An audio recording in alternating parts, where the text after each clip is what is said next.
Pardon me. Hey, everybody, welcome to another Bible reading with me, I guess. If you're just joining us on this journey, this is basically my personal goal to read through the entire Bible cover to cover because I've never done it before and I think it's an important book. I'm not trying to preach at you, not trying to convince you of anything, trying to keep my commentary to a minimum. And that's it. It is what it is. It's a Bible reading, and you're welcome to join along. I encourage you. We're in Exodus chapter 35. We're going to go 35, 36, and 37, I think, today, if my voice holds up. All right, let's just dive right in. Chapter 35, Moses assembled all the congregation of Israelites and said to them, "These are the things that the Lord has commanded you to do. 6 days shall work be done, but on the seventh day you shall have a holy Sabbath of solemn rest to the Lord. Whoever does any work on it shall be put to death. You shall kindle no fire in all your dwellings on the Sabbath day." Very interesting. Kindle no fire even. Moses said to all the congregation of the Israelites, "This is the thing that the Lord has commanded. Take from among you an offering to the Lord. Let whoever is of generous heart bring the Lord's offering, gold, silver, and bronze, blue, purple, and crimson yarns, and fine linen, goat's hair, tanned ram skins, and fine leather, acacia wood, oil for the light, spices for the anointing oil, and for the fragrant incense, and onyx stones and gems to be set in the ephod and the breastpiece.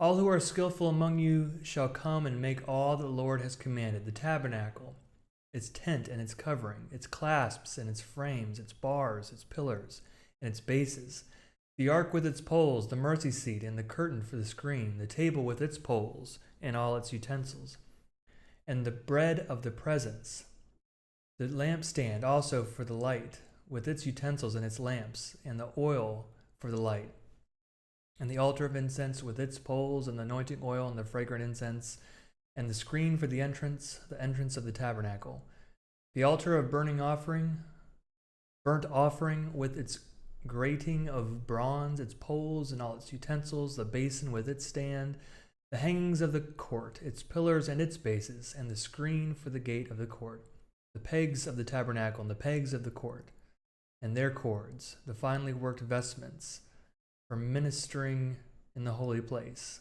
the holy vestments for the priest Aaron, and the vestments of his sons for their service as priests." Verse 20. Then all the congregation of the Israelites withdrew from the presence of Moses, and they came, every one whose heart was stirred, and every one whose spirit was willing, and brought the Lord's offering to be used for the tent of meeting, and for all its service, and for the sacred vestments. So they came, both men and women, all who were willing heart, and brought brooches and earrings and signet rings and pendants, all sorts of gold objects, everyone bringing an offering of gold to the Lord. And everyone who possessed blue or purple or crimson yarn or fine linen or goat's hair or tan ram skins or fine leather brought them. Sorry about the amateur hour here. I just kicked my microphone. Come on, get it together.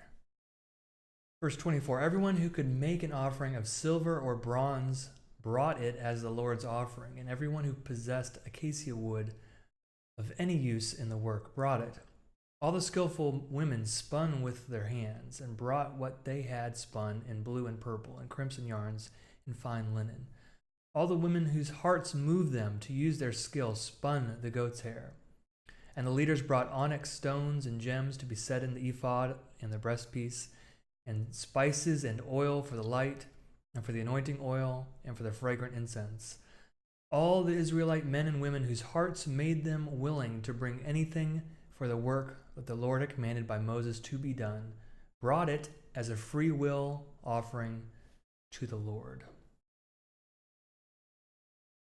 Makes you wonder about those who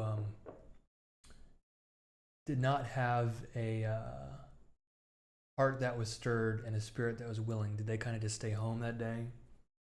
There's enough goat hair. Need to play my Mario Brothers. I don't know. Were they looked down upon? I don't know. Verse 30. Then Moses said to the Israelites, see, the Lord has called by name Bezalel, son of Uri, son of Hur, of the tribe of Judah.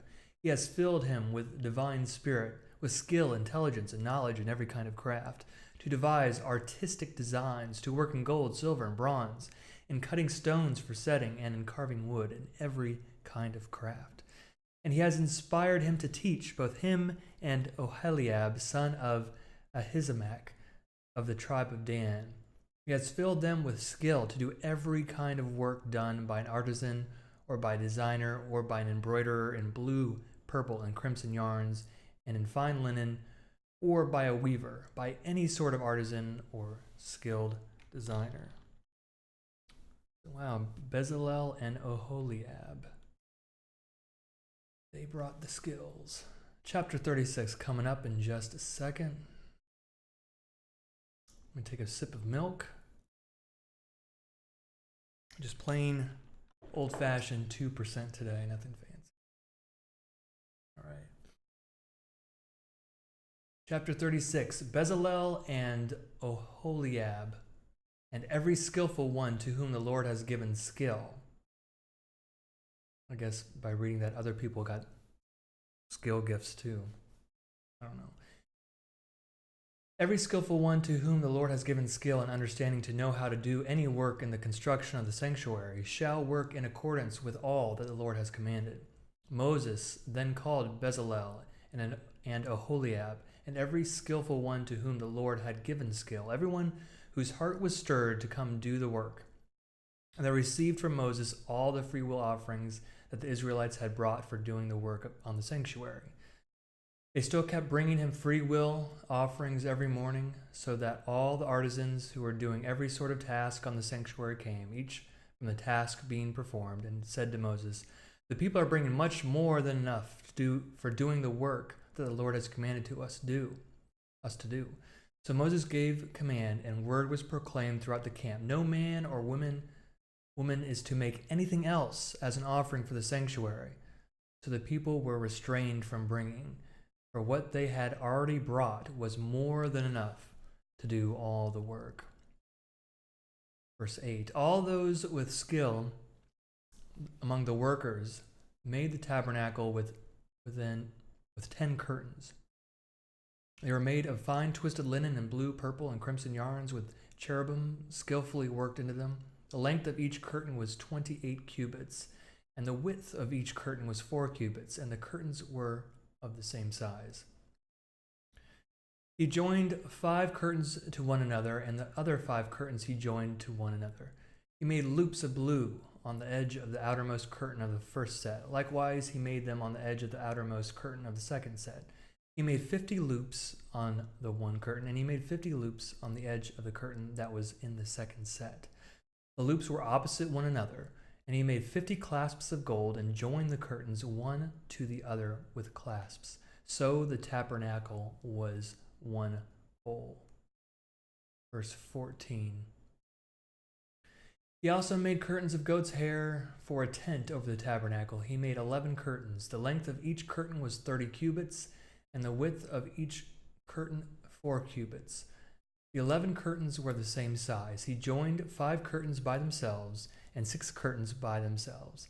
He made 50 loops on the edge of the outermost curtain of the one set and 50 loops on the edge of the other connecting curtain. He made 50 clasps of bronze to join the tent together so that it might be one whole. And he made for the tent a covering of tanned ram skins and an outer covering of fine leather. Then he made the upright frames for the tabernacle of acacia wood. 10 cubits was the length of a frame, and 1.5 cubits the width of each frame. Each frame had 2 pegs for fitting together. He did this for all the frames of the tabernacle.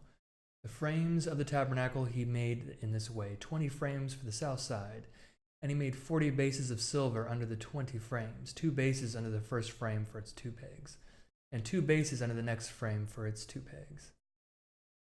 For the second side of the tabernacle on the north side, he made 20 frames, and there 40 bases of silver, 2 bases under the first frame and 2 bases under the next frame. For the rear of the tabernacle westward, he made 6 frames. He made 2 frames for the corners of the tabernacle in the rear. They were separate beneath but joined at the top at the first ring. He made 2 of them in this way for the 2 corners. There were 8 frames with their bases of silver, 16 bases under every frame, 2 bases. Verse 31, he made bars of acacia wood, 5 for the frames of the one side of the tabernacle, and 5 bars for the frames of the other side of the tabernacle, and 5 bars for the frames of the tabernacle at the rear westward. He made the middle bar to pass through from end to end, halfway up the frames, and he overlaid the frames with gold. He made rings of gold for them to hold the bars and overlaid the bars with gold. He made the curtain of blue, purple, and crimson yarns and fine twisted linen, with cherubim skillfully worked into it. For it he made 4 pillars of acacia and overlaid them with gold, and their hooks were gold, and he cast for them 4 bases of silver. You get back into focus here. Come on, boy. Come on. Bring it together. Well, maybe we won't get in focus. Oh, there we go. Where were we? Verse 37. He also made a screen for the entrance to the tent of blue, purple, and crimson yarns and fine twisted linen embroidered with needlework, and its 5 pillars with their hooks. He overlaid their capitals and their bases with gold, but their 5 bases were of bronze. That is the end of the chapter.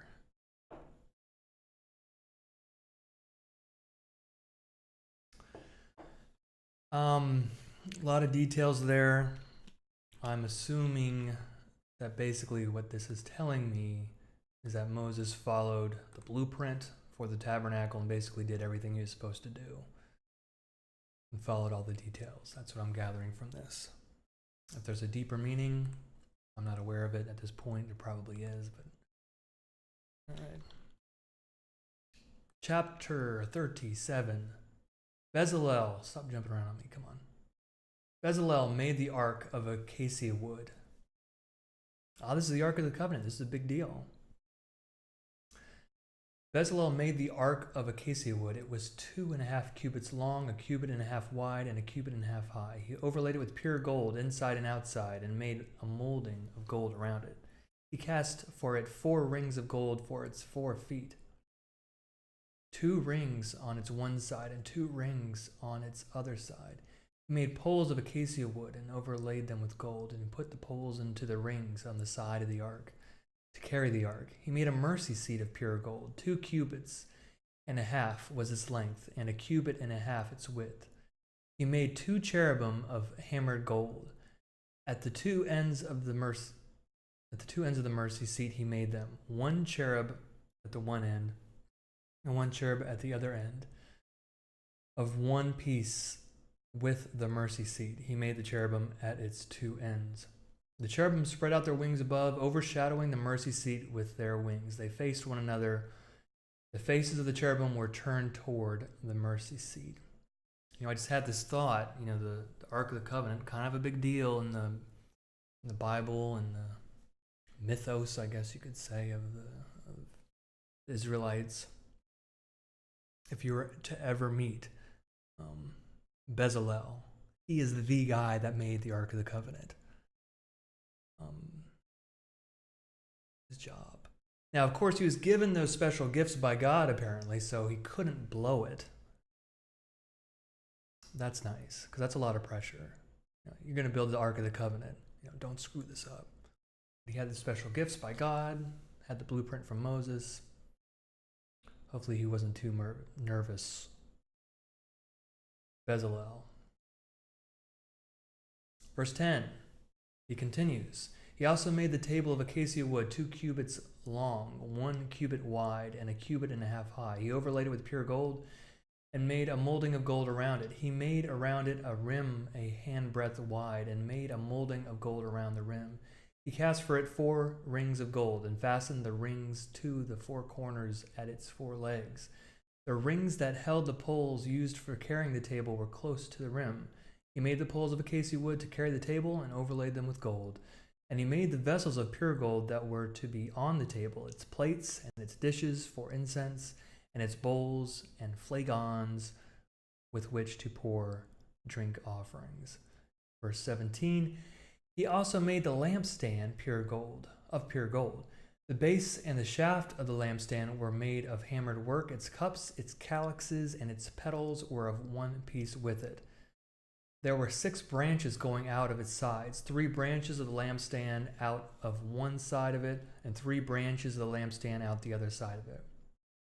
3 cups shaped like almond blossoms, each with calyx and petals on one branch, and 3 cups shaped like almond blossoms, each with a calyx and petals on the other branch.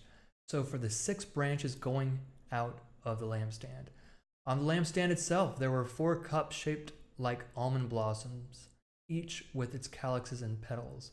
There was a calyx of one piece with it under the first pair of branches, a calyx of one piece with it under the next pair of branches, and a calyx of one piece with it under the last pair of branches. Their calyxes and their branches were of one piece with it, the whole of it one hammered piece of pure gold. He made its 7 lamps and its snuffers and its trays of pure gold. He made it and all its utensils of a talent of pure gold. Verse 25, he made the altar of incense of acacia wood, 1 cubit long and 1 cubit wide.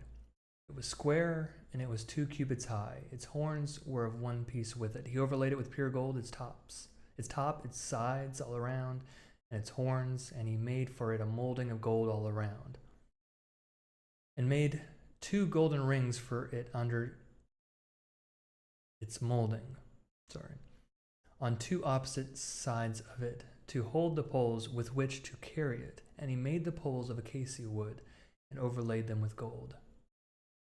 Verse 29, he made the holy anointing oil also, and the pure fragrant incense, blended as by the perfumer. So that concludes chapter 37, and that concludes our reading for today. Thanks so much for joining me on this journey. Hope you can continue. Again, the goal is to go all the way through the Bible. I don't think many of us have actually read through the whole Bible. I'm going to do it. I'm going through Exodus at this point. We shall continue. See you next time. Have a wonderful night. Have a wonderful life. Hang in there. See ya.